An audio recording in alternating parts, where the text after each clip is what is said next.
আসসালামু আলাইকুম। আশা করি সবাই ভালো আছেন। আমি আল্লাহর রহমতে আপনাদের দোয়ায় অনেক ভালো আছি। আজকে আবারও চলে আসলাম আরো একটি রেসিপি নিয়ে। আজকের রেসিপি হচ্ছে ভাজির রেসিপি।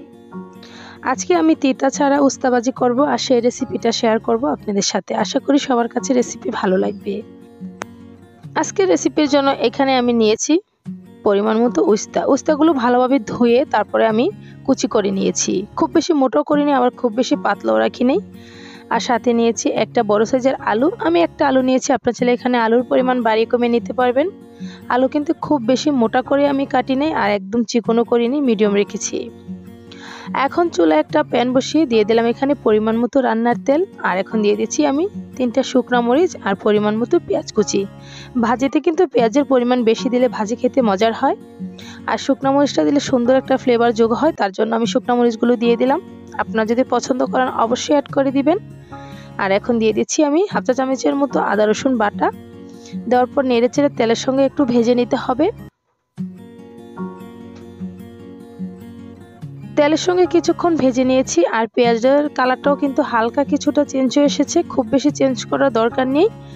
এখন এর মধ্যে দিয়ে দিব আমি অল্প পরিমাণে একটু হলুদের গুঁড়া। এটা কিন্তু আমি কালারের জন্য দিয়েছি, আপনার চাইলে না দিলেও চলবে। এখন আমি আলুগুলো দিয়ে দিলাম। আলুগুলো দেওয়ার পর ভালো করে নেড়েচেড়ে একটু মিশিয়ে নিলাম আর জাল করে নিব আমি 2 মিনিটের মতো। এই পর্যায়ে কিন্তু চুলার আঁচটা ফুল বাড়ানো থাকবে। আমি ঢাকনাটা ঢেকে 2 মিনিটের মতো আলুগুলো ভেজে নিচ্ছি। 2 মিনিটের মতো ভেজে নেওয়ার পর আমি ঢাকনাটা উঠাচ্ছি আর আমি মাঝখান দিয়ে কিন্তু আরো একবার নেড়ে দিয়েছিলাম। এর মধ্যে কিন্তু আলু আধা সিদ্ধ হয়ে গেছে, এর চেয়ে বেশি সিদ্ধ করার কোনো দরকার নেই, কারণ এখন কিন্তু আমি উস্তা অ্যাড করব আর উস্তা ভাজি করতে করতে কিন্তু আলুগুলো পুরোপুরি সিদ্ধ হয়ে যাবে। এখন আমি দিয়ে দিলাম উস্তাগুলো। উস্তা দেওয়ার পর ভালো করে নেড়েচেড়ে মিশিয়ে নিচ্ছি, সাথে কিন্তু আরো একটা পেঁয়াজ কুচি যোগ করে দিয়েছি। আমি আবারও বলি, ভাজির মধ্যে কিন্তু পেঁয়াজের পরিমাণ বেশি দিলে ভাজি খেতে মজার হয়। এখন চুলার আঁচটা মিডিয়ামেতে রেখে ভাজিগুলো করে নিতে হবে, একদম কমানো যাবে না। চুলার আঁচটা কমিয়ে যদি ভাজিটা করা হয় তাহলে কিন্তু ভাজি খেতে তিতো লাগবে আর সময় বেশি লেগে যাবে, কালারটা নষ্ট হয়ে যাবে। সেটা মাথায় রেখে কিন্তু ভাজিটা করতে হবে। আমি খুব ভালোভাবে মিশিয়ে নেওয়ার পর ঢাকনাটা ঢেকে জাল করে নিয়েছিলাম আরো 2 মিনিটের মতো। আর এখন দিয়ে দিলাম আমি পরিমাণ মতো লবণ। লবণ কিন্তু আমি পরে অ্যাড করেছি, 2-3 মিনিট পরে অ্যাড করেছি। এতে করে কিন্তু ভাজিটা একটু তিতো লাগবে না। কিছু কিছু টিপস যদি মাথায় রেখে ভাজিটা করা হয় তাহলে কিন্তু ভাজি খেতে খুবই মজার হয়। যারা তিতার ভয়ে ভাজি খেতে পছন্দ করেন না তারাও কিন্তু পছন্দ করে এই ভাজিটা খাবেন। লবণ দিয়ে আমি ভালো করে নেড়েচেড়ে আরো 2 মিনিটের মতো ভেজে নিয়েছি। আমি কিন্তু আর ঢাকনাটা ঢাকবো না, ঢাকনাটা ঢেকে দিলে কিন্তু ভাজির কালারটা নষ্ট হয়ে যাবে, দেখতে ভালো লাগবে না।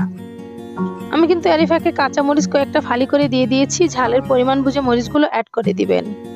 ভাজি কিন্তু হয়ে গেছে। আর আজকের এই উস্তা ভাজিটা কত সহজে করেছি ভিডিওটা দেখে হয়তো বুঝতে পেরেছেন। এভাবে ভাজি করলে কিন্তু সবাই চেটেপুটে খাবে, আর ভাজি যে পছন্দ করে না সেও পছন্দ করবে। আশা করি আজকের এই ভিডিওটা ভালো লেগেছে।